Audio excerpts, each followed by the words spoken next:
Finally, nandito na ako sa Apex, Lolo. I'm doing this not for Giselle, but for something else. Ang susunod na programa ay rated PG.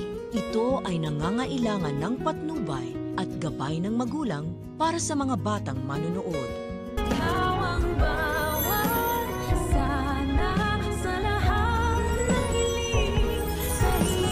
Please welcome our new VP for Finance, Mr. Eric Refuerzo. May isang malaking announcement itong si Giselle sa lahat ng mga taga-Apex, kaya naman magpapatawag siya ng isang meeting. Ipapakilala niya na kasi sa lahat ang bagong Vice President for Finance, at ito ay si Eric na tatay ni Justin. Talaga nga naman para makasama niya lamang si Justin ay pinagkatiwalaan niya agad. Itong si Eric na naaamoy ko na parang merong masamang balak dahil talagang pinuntrihan niya pa ang posisyon na may kinalaman sa pera. Hindi kaya isang scammer itong si Eric?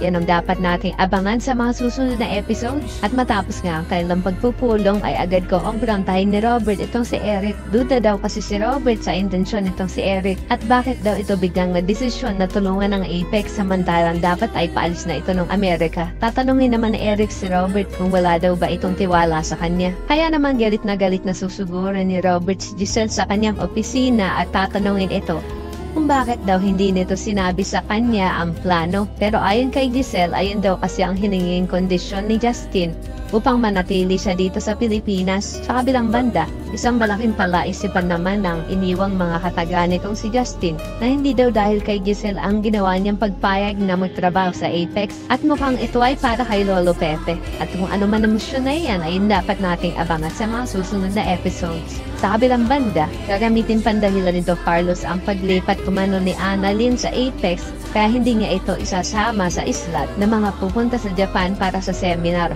Kaya naman maglalabs ng sama ng loob itong si Annalyn kay Harry na napaka-unfair naman daw yata ni Doc Carlos sa kanya.